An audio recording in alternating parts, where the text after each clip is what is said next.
Hello friend, ચાલો last લેક્ચરની અંદર આપણે જે એસાઇનમેન્ટ મેગ્નેટિઝમનું એસાઇનમેન્ટ 01 એની અંદર 1 to 20 MCQ છે એ સોલ્વ કરેલા.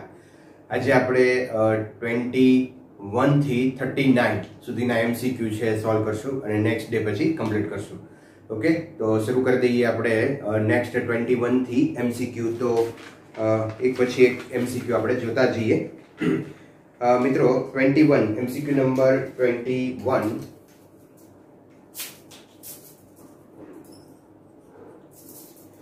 તો એની અંદર જો ગૂંચળાની ત્રિજ્યા 2 ગણી કરવામાં આવે અને વિદ્યુત પ્રવાહ અડધો કરવામાં આવે તો કેન્દ્ર આગળ ચુંબકીય ક્ષેત્ર કેટલું હોય? રિંગ માટે ચુંબકીય ક્ષેત્રનું સૂત્ર છે μ0 Ni/2r. હવે અહીંયા મિત્રો જે ત્રિજ્યા છે એ બમણી કરવામાં આવે છે અને વિદ્યુત પ્રવાહ અડધો કરવામાં આવે છે. તો વિદ્યુત પ્રવાહ I/2 કરશું અને ત્રિજ્યા છે એ બમણી કરશું 2r. ઓકે, તો μ0 Ni/2r is equal to b લખાય. તો b upon 2 into 2 4. આટલો જે પોર્શન છે એના બરાબર b લખી શકાય. તો આન્સર આવશે b/4 એટલે 4 ગણું. તો અહીંયા આન્સર આવશે 21 માની અંદર 4. 22મો ક્વેશ્ચન જોઈએ આપણે. 1 મીટર ત્રિજ્યા વર્તુળાકાર લૂપમાં 2 એમ્પિયર વિદ્યુત પ્રવાહ વહન કરે છે. વર્તુળાકાર લૂપના કેન્દ્ર આગળ ચુંબકીય ક્ષેત્ર, અગેન આપણે આ ફોર્મ્યુલા ઉપરથી લઈ શકીએ. b is equal to μ0 Ni/2r. μ0 ની વેલ્યુ છે 4π × 10⁻⁻7. આટાની સંખ્યા અહીંયા 1 લેશું. કરંટ 2 એમ્પિયર upon 2 r ની રેડિયસ આપેલી છે 1. તો 2 કેન્સલ થઈ જશે અહીંયા. તો μ0 એટલે આ μ0 ની વેલ્યુ રહી. તો અહીંયા આન્સર આવશે μ0 ઓપ્શન ની અંદર એ રીતનું છે એટલે. તો 22 માની અંદર આન્સર આવશે 3. નેક્સ્ટ મિત્રો 23 મો જે ક્વેશ્ચન છે એ જોઈએ આપણે. તો માથા ઉપરથી જતા વિદ્યુત પ્રવાહ ધરી તાર જમીનથી 4 મીટર ઉપર છે. સપોઝ અહીંયા જમીન છે અને જમીનથી 4 મીટર ઉપર એક લાંબો વાયર છે જે અનંત લંબાઈનો ગણી શકાય અને પૂર્વથી પશ્ચિમ 100 એમ્પિયર વિદ્યુત પ્રવાહ વહે છે. તો તેની નીચેનું જમીન પર લાગતું ચુંબકીય ક્ષેત્ર કેટલું? મિત્રો આપણે અહીંયા દિશા લઈ લઈએ, પૂર્વ પશ્ચિમ ઉત્તર દક્ષિણ. તો તમે અહીંયા જોઈ શકો કે ઉત્તર દક્ષિણ પૂર્વ પશ્ચિમ. મિત્રો ઉત્તર દક્ષિણ છે એ આમ છે, આમ નથી પણ આ રીતે છે, બરાબર. અહીંયા ધારો કે આમ છે, આ પૂર્વ પશ્ચિમ ઉત્તર અને દક્ષિણ. તાર છે એ પૂર્વ પશ્ચિમીમાં વિદ્યુત પ્રવાહ છે એ આપણને કીધેલું છે કે વિદ્યુત પ્રવાહ છે એ પૂર્વથી પશ્ચિમ તરફ, આ પૂર્વ અને પશ્ચિમ તરફ વિદ્યુત પ્રવાહનું વહન થાય છે જે 100 એમ્પિયર છે કરંટ. તો જમીન પર આ બિંદુ પાસે ચુંબકીય ક્ષેત્રનું મૂલ્ય આપણે ફાઇન્ડ કરવાનું છે. સિમ્પલ છે, અનંત લંબાઈનો તાર છે તો અનંત લંબાઈના તાર દ્વારા ઉદ્ભવતું ચુંબકીય ક્ષેત્ર μ0I/2πy. μ0 ની વેલ્યુ અહીંયા આપણે મૂકી દઈએ 4π × 10⁻⁻7. કરંટ 100/2π. y ની વેલ્યુ મૂકશું 4 મીટર. અહીંયા આપણને 4 મીટર આપેલું છે. ચાલો, તો આ 4π કેન્સલ થઈ જશે. અહીંયા આવી જશે 50 × 10⁻⁻7 or 5 × 10⁻⁶ ટેસ્લા, બરાબર. સાથે સાથે હવે દિશા પણ નક્કી કરવાની છે. તો મિત્રો અહીંયા પ્રવાહ છે આ દિશામાં જાય છે તો ચુંબકીય ક્ષેત્ર રેખાઓ છે અહીંથી અંદર જતી હશે અને અહીંથી બહાર આવતી હશે. ચુંબકીય ક્ષેત્ર રેખાઓ છે એ આ પોઈન્ટ પાસે અંદર જતી હશે અને આ પોઈન્ટ પાસે આમ બહાર આવતી હશે. તમે સમજો, ત્રિપરિમાણિક વસ્તુ છે આ. તો અહીંયા આ રીતે તાર છે તો અહીંયા ચુંબકીય ક્ષેત્ર રેખાઓ અહીંથી અંદર જશે, અહીંથી બહાર આવશે. બહાર આવશે એટલે આ તરફ આવશે, બરાબર. અને આ તરફ છે એ દક્ષિણ છે. તો મિત્રો અહીંયા જે આન્સર છે એ 5 ગુણ્યા 10⁻6 ટેસ્લા અને દક્ષિણ તરફ એવો જવાબ આવશે. ઓકે, ચાલો આગળ જઈએ. 24. તો 24 ની અંદર મિત્રો અહીંયા આપણને આકૃતિ એક આપેલી છે જેની અંદર આ રીતે એક ચાપ છે, અહીંયા બીજા બે તાર છે.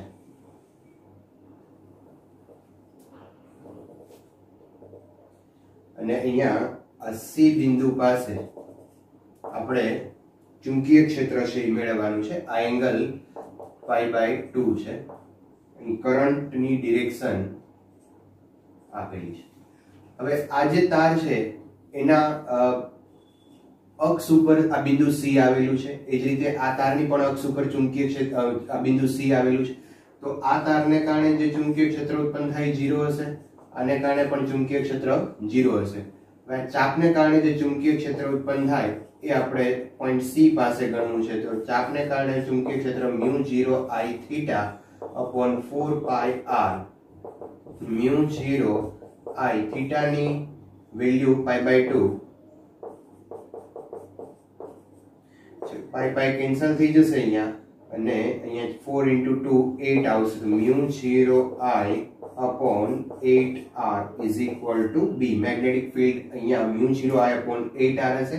અને એની ડિરેક્શન આપણે લઈએ તો આ તમે જોઈ શકો કે ક્લોકવાઇઝ છે. ક્લોકવાઇઝ એટલે અંદર જતી દિશામાં હોય.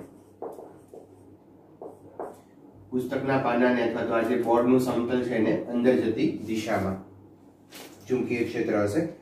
અચ્છા, ચાલો એની પછી 25 છે એ સિમ્પલ થિયોરેટિકલ છે. પોલા પાતળા વીજ પ્રવાહ ધરિત નળાકાર પાઇપ માટે કયું વિધાન સાચું છે? તો પાઇપની અંદર ચુંબકીય ક્ષેત્ર શૂન્ય નથી. પોલો પાઇપ હોય તો અંદર ચુંબકીય ક્ષેત્ર શૂન્ય હોય છે. પાઇપની બહાર ચુંબકીય ક્ષેત્ર શૂન્ય છે. પાઇપની બહાર ચુંબકીય ક્ષેત્ર B = μ0I/2πr મુજબ બદલાય છે. પાઇપની બહાર વિદ્યુત ક્ષેત્ર શૂન્ય છે. પાઇપની બહાર વિદ્યુત ક્ષેત્ર શૂન્ય નહીં, અહીંયા વિદ્યુત ક્ષેત્ર કંઈક હોય છે, કારણ કે વિદ્યુત પ્રવાહનું વહન થાય છે તો એનું કારણે આજુબાજુ વિદ્યુત ક્ષેત્ર હોય. તો ત્રીજો ઓપ્શન છે આની અંદર જવાબ આવશે કે પાઇપની બહાર વિદ્યુત ક્ષેત્ર શૂન્ય છે નહીં, ત્યાં નથી હોતું. બરાબર, તો આન્સર 3 આવશે. એની પછી 26 ની અંદર જોઈએ તો વીજ પ્રવાહ ધરિત લાંબા સોલેનોઇડમાં ઉત્પન્ન થતું ચુંબકીય ક્ષેત્ર ખાલી જગ્યા પર આધાર રાખતું નથી. મિત્રો સોલેનોઇડ જે છે એનું મેગ્નેટિક ફિલ્ડનું ફોર્મ્યુલા છે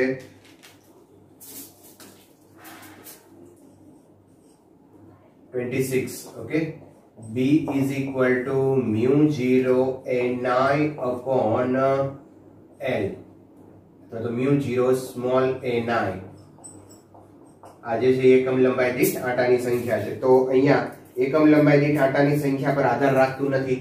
અચ્છા, અહીંયા પહેલા એ જોઈ લઈએ કે કોના ઉપર આધાર રાખે છે. એકમ લંબાઈ દીઠ આંટાની સંખ્યા ઉપર આધાર રાખે છે.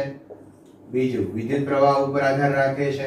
બરાબર, સોલેનોઇડના પ્રવાહ ઉપર. સોલેનોઇડના આડછેદની ત્રિજ્યા, તો અહીંયા ત્રિજ્યા કઈ આવતું નથી એટલે ત્રિજ્યા પર આધાર રાખતું નથી. અને ઉપરોક્ત બધા નહીં આવે. તો આન્સર નંબર આની અંદર આવશે 3 કે સોલેનોઇડની ત્રિજ્યા ઉપર આધાર રાખતું નથી. ચાલો એની પછી આપણે જોઈએ તો સોલેનોઇડ માટે લંબાઈ અને આંટાની સંખ્યા અડધી કરવામાં આવે તો ચુંબકીય ક્ષેત્ર કેટલું? આ ફોર્મ્યુલાની અંદર આપણે લઈએ μ0a9/L. લંબાઈ અને આંટાની સંખ્યા અડધી કરવામાં આવે. ચાલો અહીંયા આંટાની સંખ્યા અડધી કરો એટલે n/2, લંબાઈ અડધી કરો તો L/2. તો આ 2 કેન્સલ થઈ જશે. That is B' = B. એટલે કે સમાન રહેશે, કોઈ ફેરફાર નહીં થાય. તો આન્સર આવશે એની અંદર 2. ઓકે, ચાલો એની પછી 28 છે. જો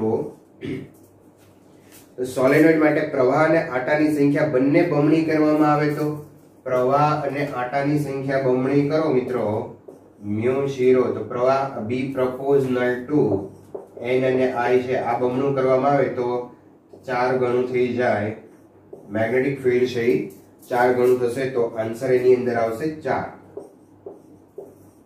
ઓપ્શન એ ચોથો છે ને, જવાબ પણ 4 ગણું છે. ઓકે, એની પછી છે 29.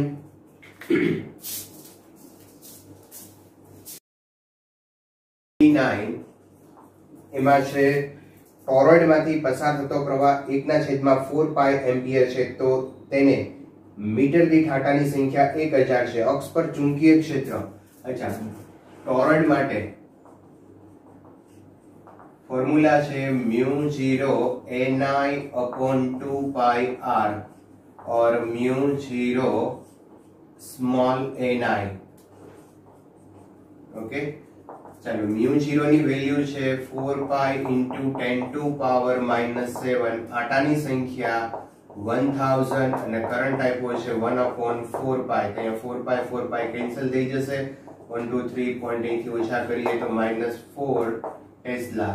તો 29 ની અંદર 10⁻⁻4 ટેસ્લા એટલે આન્સર આવશે આની અંદર 3rd. ઓકે, ચાલો હવે 30 ની અંદર ટોરોઇડ ની સરેરાશ ત્રિજ્યા આપણને આપેલી છે. આંટાની સંખ્યા 500 છે, તેમાંથી પસાર થતો પ્રવાહ 0.1 એમ્પિયર હોય તો ટોરોઇડ માટે ચુંબકીય ક્ષેત્રનું મૂલ્ય. તો ટોરોઇડ માટે μ0 એ 9/2 પાઈ r. μ0 ની વેલ્યુ છે 4 પાઈ * 10⁻⁻7. આંટાની સંખ્યા આપી છે 500. કરંટ જે છે એ 0.1 ડિવાઇડ બાય 10 સેન્ટીમીટર છે એની ત્રિજ્યા, તો 10 * 10⁻². આનો તમે હિસાબ કરશો એટલે અગેન 10⁻⁻4 ટેસ્લા. તો અહીંયા પણ આન્સર નંબર જે છે એ 4. અહીંયા આન્સર નંબર 4 છે, એ આવશે. ઓકે, ચાલો આગળ જઈએ આપણે. તો 31, ક્વેશ્ચન નંબર 31.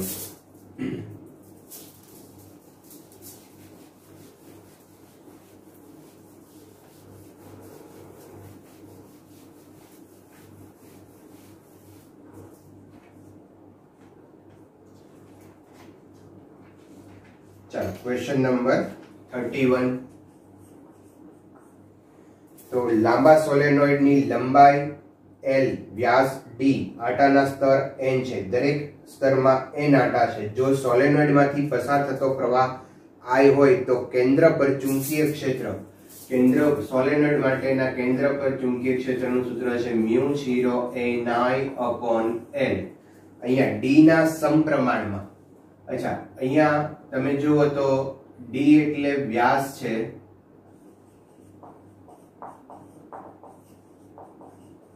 તો આપણા ફોર્મ્યુલાની અંદર વ્યાસ સૂત્રમાં છે જ નહીં. તો D ના સમપ્રમાણમાં, તો અહીંયા D ના સમપ્રમાણમાં નહીં આવે કેમ કે વ્યાસ છે જ નહીં. D ના વ્યસ્ત પ્રમાણમાં. એકવાર ના તો પાડી, વ્યાસ છે જ નહીં તો પછી વ્યસ્ત પ્રમાણ કે સમપ્રમાણ શું કામ કરવાનું? બરાબર. અચ્છા, D પર આધાર રાખતું નથી. હા, એ હાચું, D પર આધાર રાખતું નથી. તો એની અંદર 31 ની અંદર આન્સર આવશે તમારે 3. ચાલો 32 ની અંદર જોઈએ તો વિદ્યુત પ્રવાહ ધરાવતું એક સોલેનોઇડ તેની અક્ષ પર ચુંબકીય ક્ષેત્ર B ઉત્પન્ન કરે છે. જો વિદ્યુત પ્રવાહ બમણો અને પ્રતિ સેન્ટીમીટર દીઠ આંટાની સંખ્યા અડધી કરવામાં આવે તો ચુંબકીય ક્ષેત્રનું મૂલ્ય. અચ્છા, B = સોલેનોઇડ છે એટલે આ રીતે થઈ જશે. અહીંયા એવું કીધું છે કે મિત્રો વિદ્યુત પ્રવાહ બમણો કરવામાં આવે છે અને આંટાની સંખ્યા અડધી કરવામાં આવે છે. then B' = μ0, વિદ્યુત પ્રવાહ બમણો અને આંટાની સંખ્યા અડધી. 2 2 કેન્સલ થઈ જશે એટલે μ0 ni/L જ રહેશે. તો B' = B. તો આન્સર તમારે એની અંદર આવશે 2nd.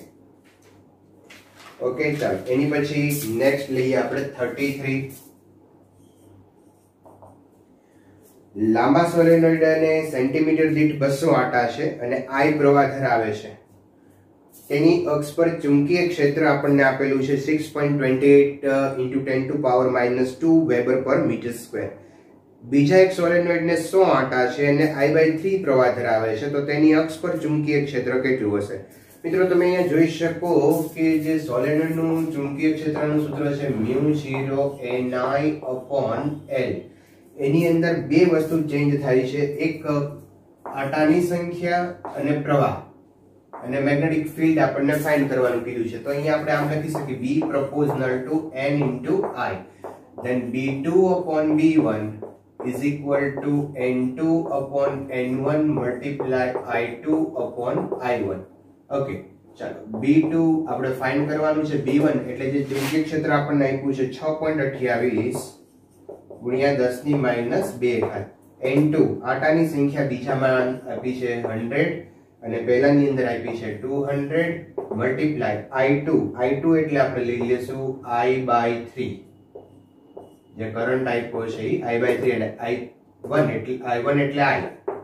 ઓકે, ચાલો તો B2 is equal to, અહીંયા આ પોઈન્ટ કેન્સલ કરી નાખશું આપણે, અહીંયા 6 થઈ જશે તો 6.28 ગુણ્યા 10⁻6 ડિવાઇડ બાય 3 = 6, તો 1.4 અને 4 એટલે 40, એટલે 5 6 1.46 into 10 to power -2 or 1.5 તમે કરી શકો ત્યાં, બરાબર ને? 1.5 into 10 to power -2 એવું પણ કરી શકાય, કોઈ પ્રોબ્લેમ નથી. ઓકે, ચાલો નેક્સ્ટ એની પછી લઈએ આપણે 34. નેક્સ્ટ 34 ની અંદર કીધું છે એક પ્રોટોન અને એક આલ્ફા કણ ને સમાન ચુંબકીય ક્ષેત્ર ધરાવતા વિસ્તારમાં અલગ રીતે પ્રક્ષેપિત કરેલા છે. પ્રારંભિક વેગ ચુંબકીય ક્ષેત્રની દિશાને લંબ છે. જો બંને કણો સમાન ત્રિજ્યાના વર્તુળાકાર માર્ગે ગતિ કરે તો પ્રોટોન અને આલ્ફા કણના વેગમાનનો ગુણોત્તર પૂછ્યો છે. અચ્છા, હવે તમે અહીંયા જુઓ તો આપણી પાસે વેગમાનનું જે સૂત્ર છે, જ્યારે કોઈ લંબ રૂપે દાખલ થાય, પહેલું અહીંયા પ્રોટોન છે. પ્રોટોન માટે મિત્રો 1h1 that is એનો ચાર્જ છે એ q જેટલો લેશું અને દળ એનું m. 1h1 દળ એનું પ્રોટોન એટલે માસ ઓફ પ્રોટોન અથવા તો હાઇડ્રોજનનું દળ એક પ્રોટોનનું હોય અને વિદ્યુતભાર એનો ઇલેક્ટ્રોન જેટલો e જેટલો હોય. પણ એના વિદ્યુતભારને હું કેવું કહું છું, હાઇડ્રોજન છે એ બેઝિક કણ છે, બધા તત્વોને તમે હાઇડ્રોજનના સંદર્ભમાં લખી શકો છો, એટલે હું એનો વિદ્યુતભાર કેવું કહું, દળ m કહીએ છીએ આપણે. બીજું છે આલ્ફા કણ. તો આલ્ફા કણ એટલે મિત્રો યાદ રાખો હિલિયમનો કણ 2He4, તો એના અંદર વિદ્યુતભાર છે એ 2 હોય અને માસ છે એ 4 ટાઈમ છે એ હાઇડ્રોજનના માસ જેટલું હોય. તો અહીંયા આપણે લખશું 4m.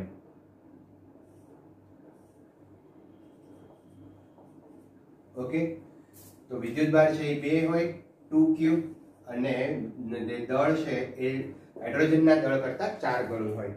તો બંને માટે વેગમાનનો ગુણોત્તર પૂછ્યો છે. તો મિત્રો આપણી પાસે ફોર્મ્યુલા છે એક R is equal to mv/qb. Okay, R is equal to mv/qb. ઘણી બધી વાર આ ફોર્મ્યુલા આવી ગઈ. અચ્છા, mv ની જગ્યાએ આપણે p લખીએ તો p/qb. R કોન્સ્ટન્ટ છે કારણ કે બંનેની ત્રિજ્યા સમાન છે એવું રકમમાં કીધું છે. then p proportional to q into b. b પણ સમાન છે, મેગ્નેટિક ફિલ્ડ પણ સમાન છે, તો જે વેગમાન છે વિદ્યુતભારના સમપ્રમાણમાં છે. તો અહીંયા તમે જુઓ કે બંને પ્રોટોન અને આલ્ફા કણના વેગમાનનો ગુણોત્તર પૂછ્યો છે આપણને. અહીંયા વેગમાનનો ગુણોત્તર છે પ્રોટોનનો અને આલ્ફા કણ. ચાલો, વિદ્યુતભાર અહીંયા આવશે પ્રોટોન માટે અને અહીંયા આવશે આલ્ફા કણ માટે. તો પ્રોટોન માટે વિદ્યુતભાર છે q અને આલ્ફા કણ માટે વિદ્યુતભાર છે 2q. q કેન્સલ થઈ જશે તો આન્સર આવશે 1/2. સિમ્પલ. ઓકે, ચાલો એની પછી નેક્સ્ટ આપણે જોઈએ તો અહીંયા કેથોડ કિરણો. કેથોડ કિરણો એટલે ઇલેક્ટ્રોનની કિરણાવલી છે. ચુંબકીય ધ્રુવ વચ્ચે ગતિ કરે છે. ચુંબકના ક્ષેત્રોની અસરને કારણે અહીંયા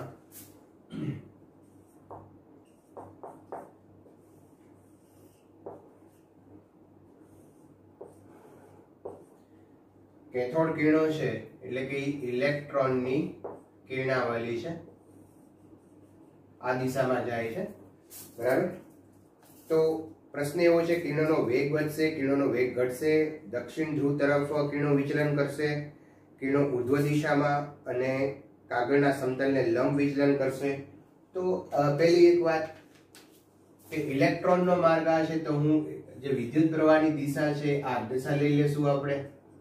ઇલેક્ટ્રોન છે એ નેગેટિવ છે, એટલે આપણે વિદ્યુત પ્રવાહની દિશા છે એ ઓલવેઝ ધન વિદ્યુત ભારની ગતિને કારણે રચાતી હોય એ રીતે લેશું, બરાબર. હવે એના પર ફોર્સ કઈ દિશામાં લાગે તો પામ રૂલ લેશું. પામ રૂલ અહીંયા ચુંબકીય ક્ષેત્ર રેખાઓ તમને ખબર હોવી જોઈએ કે જે n2 n માંથી નીકળે અને s માં દાખલ થાય. ચુંબકીય ક્ષેત્ર રેખાઓ n માંથી નીકળે અને s માં દાખલ થાય. તો અહીંયા મિત્રો તમે જુઓ તો આ રીતે જે ચુંબકીય ક્ષેત્ર રેખાઓ છે નીચે છે અને પ્રવાહ છે એ આ દિશામાં જાય છે, તો બળ છે એના ઉપર 12 તરફ લાગશે.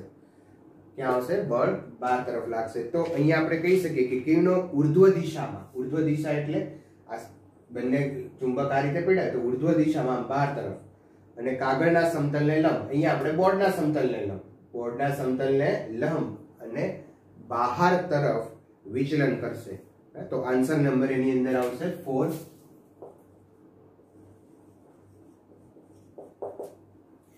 કિરણોનો વેગ વધશે, વેગ ઘટશે, તો વેગમાં કોઈ વેગના મૂલ્યમાં કોઈ ફેરફાર નહીં થાય, વેગની દિશા જ બદલાય છે. આપણને ખ્યાલ, જ્યારે લંબ રૂપે દાખલ થાય ત્યારે વેગનું મૂલ્ય બદલાતું નથી. એટલે પહેલા બે ઓપ્શન પણ નહીં આવે. દક્ષિણ ધ્રુવ તરફ કિરણો વિચલન પામશે તો એ પણ નહીં આવે. અહીંયા કિરણો છે ઉર્ધ્વ દિશામાં અને કાગળના સમતલને લંબ વિચલન પામશે. તો જમણા હાથના તમે પામ રૂલ ઉપરથી તમે આની દિશા છે એ નક્કી કરી શકો.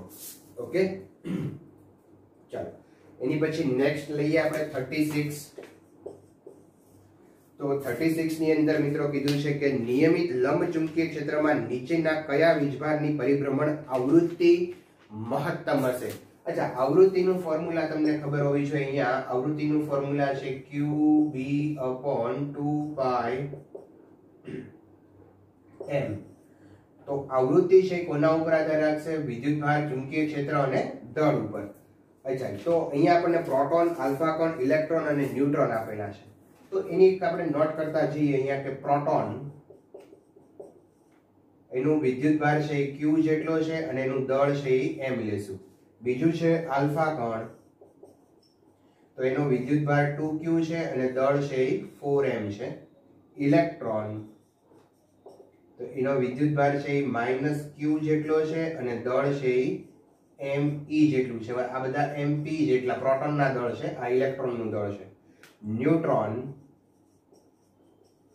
તો ન્યુટ્રોનનો વિદ્યુતભાર છે એ 0 છે અને એનું દળ છે એ લગભગ પ્રોટોનના દળ જેટલું છે. તો હવે અહીંયા પ્રશ્ન એ છે કે પરિભ્રમણની આવૃત્તિ મહત્તમ કોની હશે? તો મહત્તમ આવૃત્તિ કરવા માટે m કેવો હોવો જોઈએ? ઓછો હોવો જોઈએ. અને વિદ્યુતભાર કેવો હોવો જોઈએ? વધારે હોવો જોઈએ, બરાબર. તો અહીંયા તમે જોઈ શકો કે ઇલેક્ટ્રોન છે એ ફૂલફિલ કરશે. ઇલેક્ટ્રોનનો વિદ્યુતભાર છે q, અહીંયા q છે, આ q છે, પણ ઇલેક્ટ્રોનનું દળ છે ને એ પ્રોટોનના દળ કરતા ઘણું બધું ઓછું છે. ઇલેક્ટ્રોનનું દળ ઓછું છે એટલે એની ફ્રીક્વન્સી છે એ વધારે આવશે. ઇલેક્ટ્રોનનું દળ છે 10⁻³ અને પ્રોટોનનું છે 10⁻27. તો અહીંયા ઘણો મોટો ડિફરન્સ છે ઇલેક્ટ્રોન અને પ્રોટોનના દળમાં. એટલે ઇલેક્ટ્રોનનું દળ ઘણું બધું ઓછું છે, માટે એની ફ્રીક્વન્સી છે એ વધારે આવશે. ઓકે, તો ચાલો નેક્સ્ટ લઈએ 37.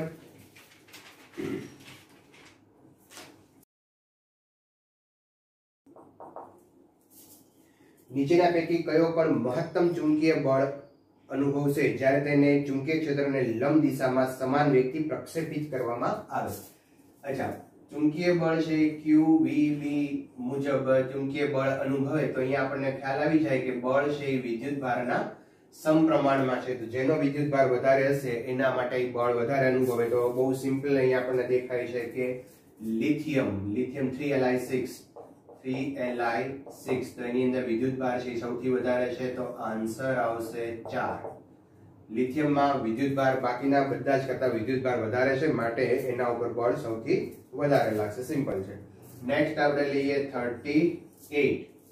તો જ્યારે આલ્ફા અને બીટા કણ ચુંબકીય ક્ષેત્રમાં મૂકવામાં આવે ત્યારે ચુંબકીય ક્ષેત્ર તેને લંબ ગતિ, તેમના ગતિને લંબ દિશામાં છે, તેમની ઝડપ સમાન છે, ત્યારે બંને કણના ગતિપથના વક્ર, તો ગતિપથના વક્ર છે એ કોના સમાન હશે? આલ્ફા કણ માટે વધારે હશે કે બીટા કણ માટે વધારે હશે?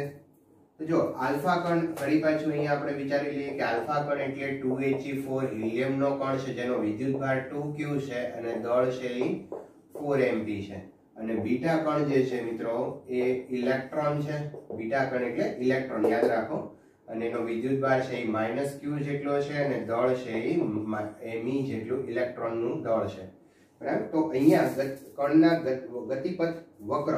તો ત્રિજ્યાનું ફોર્મ્યુલા શું છે? તો કે mv/qb. બરાબર. તો અહીંયા ત્રિજ્યા છે એ પ્રોપોર્શનલ ટુ m/q આવશે. હવે આલ્ફા કણ માટે આપણે અહીંયા લખવું હોય, આલ્ફા કણ માટે તો એનું માસ છે એ 4, અહીંયા નીચે લખીએ. આલ્ફા કણ માટે જે r alpha is equal to mass છે એ 4 ટાઈમ છે અને વિદ્યુતભાર છે એ 2q છે. તો અહીંયા તમે આવી રીતે કરી શકો કે પ્રોપોર્શનલ ટુ આ થઈ જશે 2m/q. બરાબર. આલ્ફા કણ માટે એનું માસ 4m છે, વિદ્યુતભાર 2q છે. અહીંયા 4m મૂક્યું, અહીંયા 2q મૂક્યું એટલે 2m/q થઈ જશે અહીંયા. અને r ઇલેક્ટ્રોન માટે આપણે વિચારીએ તો એના પર વિદ્યુતભાર જે છે એ q છે અને દળ છે એ me છે. ઓકે. તો જોઈ શકો છો તમે અહીંયા કે આલ્ફા કણ માટે આ વિદ્યુતભાર ઉપર તો બેયના સમાન છે. આનું દળ એક તો વધારે છે અને એને મલ્ટીપ્લાય 2 છે એટલે એનું દળ વધારે છે તો એની ત્રિજ્યા વધારે હશે. આનું દળ ઓછું છે તો ત્રિજ્યા ઓછી હશે. તો અહીંયા હું લખી નાખું r આલ્ફા ની ત્રિજ્યા છે એ r ઇલેક્ટ્રોન ની ત્રિજ્યા કરતા ઓછી હશે. પણ હવે તમને શું અહીંયા પ્રશ્ન પૂછ્યો છે? બહુ મજાની વાત છે. જો બંને કણના ગતિપથના વક્ર પૂછ્યા છે, ત્રિજ્યા નથી પૂછી તમને, વક્ર પૂછ્યા છે. અહીંયા સમજો, એક આ છે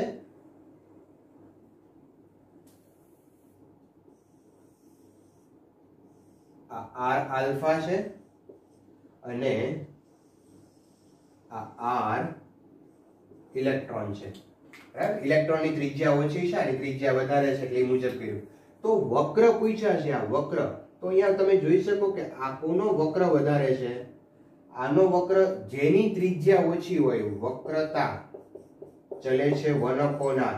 જેની ત્રિજ્યા ઓછી હોય ને એનો વક્ર વધારે હોય. ઓછી ત્રિજ્યા હોય તો આ જે ટર્ન છે અહીંયા વક્ર છે એ શાર્પ હોય. પણ જો ત્રિજ્યા મોટી હોય, અહીંયા બહુ જ મોટી ત્રિજ્યા તમે લ્યો, બરાબર, તો આ વક્ર છે એ પ્રમાણમાં ઓછો હોય. બરાબર. તો વક્રતા છે એ જેની ત્રિજ્યા ઓછી એની વક્રતા વધારે. એટલે આ અહીંયા આન્સર શું આવશે મિત્રો? ઇલેક્ટ્રોન જે છે એની વક્રતા વધારે હશે. આ બીટા કણ માટે ગતિપથનો વક્ર આલ્ફા કણ કરતા વધારે હશે. તો બહુ મજાનો ક્વેશ્ચન છે, ધ્યાન રાખજો. ચાલો હવે એક લાસ્ટ ક્વેશ્ચન લઈએ, 39.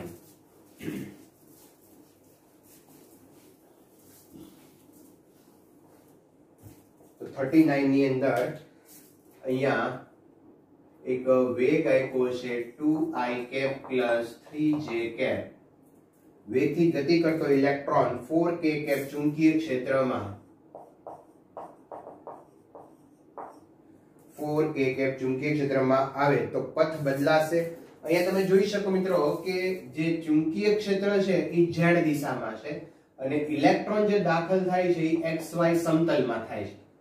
અહીંયા દાખલા તરીકે આ x દિશા છે, આ y દિશા છે અને ઇલેક્ટ્રોન કોઈ xy સમતલમાં આમ દાખલ થાય છે અને ચુંબકીય ક્ષેત્ર ક્યાં છે? આમ z દિશામાં છે. તો એ બંનેને લંબ રૂપે થયું. આ ઇલેક્ટ્રોન આમ જાય છે xy સમતલમાં અને ચુંબકીય ક્ષેત્ર છે એ z દિશામાં છે. તો ઇલેક્ટ્રોન ચુંબકીય ક્ષેત્રને તો લંબ થયો. અચ્છા, લંબ થયો તો પછી એના ઉપર ફોર્સ તો લાગશે જ અને ફોર્સ લાગશે QVB જેટલું. QVB જેટલો ફોર્સ લાગે એટલે પથ બદલાય. હા, પથ બદલાશે. ઓકે, બરાબર.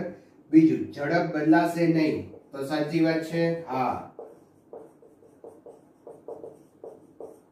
ઝડપ નહીં બદલાય, વેગ બદલાય છે પણ ઝડપ બદલાતી નથી. વર્તુળાકાર માર્ગ અહીંયા ગોળ ગોળ ફરતો હોય તો એની ઝડપ અચળ છે, ગતિ ઉર્જા અચળ છે, યાદ કરો મિત્રો.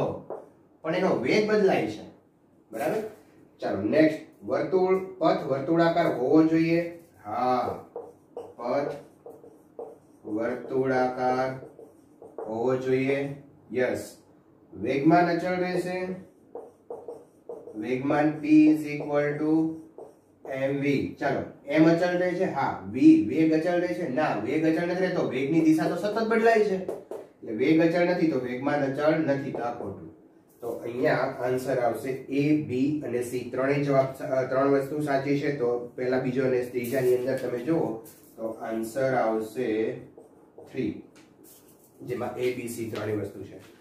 ઓકે, ચાલો. તો અહીંયા 39 સુધીના ક્વેશ્ચનો, ઓલમોસ્ટ અડધા ક્વેશ્ચનો થઈ ગયા છે. હવે 2 લેક્ચરની અંદર બાકીના અડધા ક્વેશ્ચનો છે એ પૂરા થઈ જશે. પણ હું અહીંયા સોલ્વ કરાવું એ પહેલા તમે સોલ્વ કરેલા હોવા જોઈએ. જે ડિફિકલ્ટી છે, જ્યાં તમને પ્રોબ્લેમ થાય છે, એ જ વસ્તુ થોડી તમારે જોવાની છે. બધું જ બેઠું આની અંદરથી કોપી મારવાની નથી. ઓકે, ચાલો. તો આટલું જોઈ લો. જ્યાં પણ પ્રોબ્લેમ છે એ સોલ્વ કરી નાખો. અહીંયા અટકીએ. નેક્સ્ટ લેક્ચરમાં અહીંથી આપણે આગળ જશું.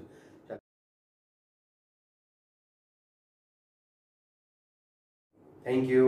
Take care. Goodbye.